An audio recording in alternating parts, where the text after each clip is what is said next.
আসন্ন কোরবানি ঈদকে কেন্দ্র করে আমাদের সীমান্তবর্তী এলাকায় যেন পশু চোরাচালান এবং আমাদের চামড়া যে পাচার হয় সেটা রোধে বিজিবি কঠোর অবস্থানে রয়েছে।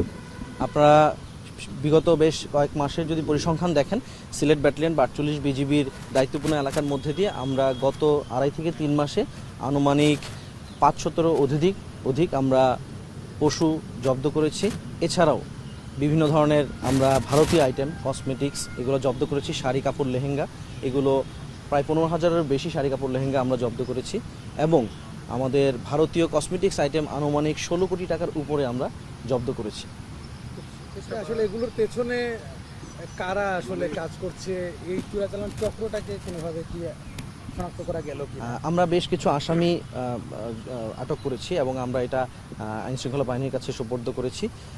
মূলত আমাদের এই যদি পশু চোরাচালান বিষয়টা এবং কোরবানির হাটের যে বিষয়টা আপনারা বলেছিলেন, এই বিষয়ে যদি আলোকপাত করি তাহলে আপনারা দেখবেন যে আমরা আমাদের যে প্রান্তীয় যে খামারি যারা আছে, প্রান্তিক পর্যায়ে খামারি, আমাদের বর্তমানে কিন্তু গরু চাহিদা অনুযায়ী বাজারে আমাদের পর্যাপ্ত পরিমাণে গরু আছে।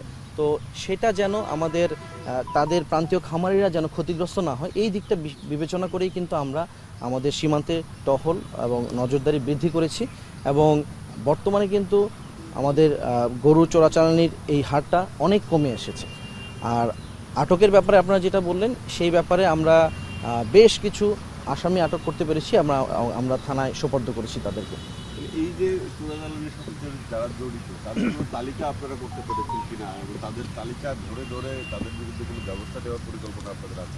আমাদের নিজস্ব কিছু তালিকা রয়েছে, যারা চোরাচালানির সাথে জড়িত তাদের তালিকা রয়েছে। এর মধ্যে তাদের বিরুদ্ধে আইনানুগ ব্যবস্থা কিছু গ্রহণ করা হয়েছে এবং বেশ কিছু আমরা গোয়েন্দা নজরদারির মাধ্যমে তাদেরকে আটক করার প্রক্রিয়া চলমান রয়েছে। আরেকটা বিষয় হচ্ছে পর্যটনের যে বিষয়টা, কালকে তো ঈদ, আপনি জানেন যে তো এই যে ঈদকে সামনে রেখে পর্যটন কেন্দ্রগুলোতে বিশেষ করে যারা যাচ্ছেন বা তাদের নিরাপত্তা বিধানে বিজিবি কতটা সচেষ্ট থাকবে? সিলেট ব্যাটালিয়নের দায়িত্বপূর্ণ এলাকায় বেশ কয়েকটি পর্যটন স্পট রয়েছে। এর মধ্যে জাফলং, বিছনাকান্দি এবং ভোলাগঞ্জ সাদা পাথর এলাকা রয়েছে। আমরা গত ঈদের মতো আমরা এবারও আমাদের টহল নজরদারি বৃদ্ধি করেছি, আমাদের জনবল বৃদ্ধি করেছি। সীমান্তবর্তী এলাকায় যেহেতু পর্যটন স্পটগুলো অবস্থিত, সেখানে বাহির থেকে যারা পর্যটক আসে তাদের স্বাভাবিকভাবেই তাদের সীমান্ত সম্পর্কে তাদের জ্ঞান কম থাকে। তো আমরা আমাদের ভলান্টিয়ার্সদের মাধ্যমেও আমরা অন্যান্য যে আইনশৃঙ্খলা বাহিনী তাদের সাথেও সমন্বয় করেছি। বেশ কয়েকটি আমাদের মিটিং হয়েছে যেন কোনো প্রকার অনাকাঙ্ক্ষিত ঘটনা না ঘটে এবং সীমান্ত যেন কোনোভাবেই আমাদের যারা পর্যটক আছে অতিক্রম করতে না পারে, অবৈধভাবে বলেন বা ভুলবশতই বলেন, সে ব্যাপারে আমরা পর্যাপ্ত প্রয়োজনীয় ব্যবস্থা গ্রহণ করেছি। কথা তো আপনাদের উপরে জি, তাদের নিরাপত্তার ক্ষেত্রে আপনাদের এই সময়টাতে তাদের নিরাপত্তার জন্য কী ব্যবস্থা?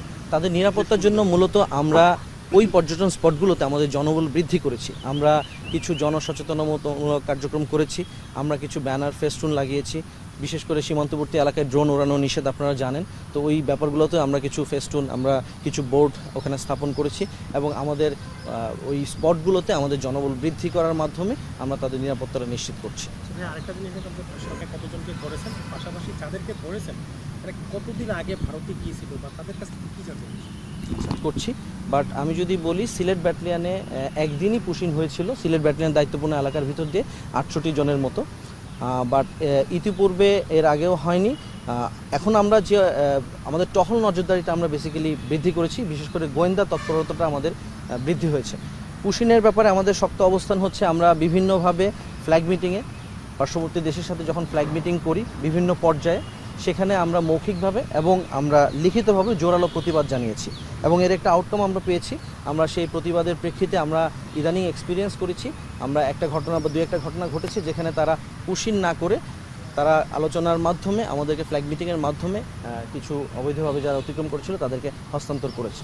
তাও আমি আশাবাদী যে হয়তোবা সামনে এই ব্যবস্থার একটু উন্নতি হবে।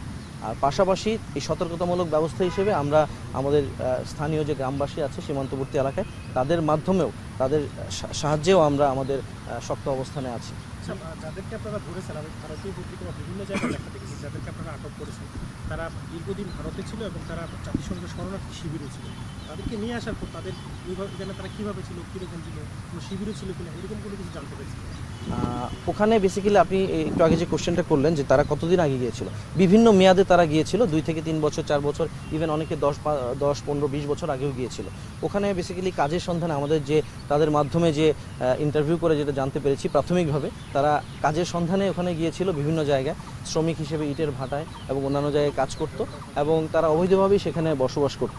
তো তাদের কিছু কিছু ক্ষেত্রে তারা অবৈধভাবে হয়তো বা কিছু ওখানকার ওই দেশের আইডি কার্ড ম্যানেজ করেছে, বাট পুরোটাই অবৈধ। তো সেই হিসেবে তারা প্রাথমিকভাবে আমরা জানতে পেরেছি, বাট এই বিষয়ে বিস্তারিত আসলে আইন শৃঙ্খলা বাহিনীর মাধ্যমেই এই বিষয়টা আইনানুগ ব্যবস্থা গ্রহণের মাধ্যমে হয়তো আরও বিস্তারিত তথ্য জানা যাবে। যাদেরকে আটক করেছেন তারা আসলে কাদের হেফাজতে এই মুহূর্তে রয়েছেন এবং তাদের আসলে ভবিষ্যতে এটা কি হবে? এমনকি কোনো পার্সন আছে যাদের বাংলাদেশের ঠিকানা পাওয়া যায় নাই? আমি 48 বিজিবি দায়িত্বপূর্ণ এলাকার মধ্যে এখন পর্যন্ত ভারতীয় নাগরিক বা বাংলাদেশের ঠিকানা পাওয়া যায়নি, এরকম আমরা এক্সপিরিয়েন্স করিনি। আমরা যাদেরকে পেয়েছি তারা কোনো না কোনো সময় এখান থেকে অন্য দেশে পাড়ি জমিয়েছে।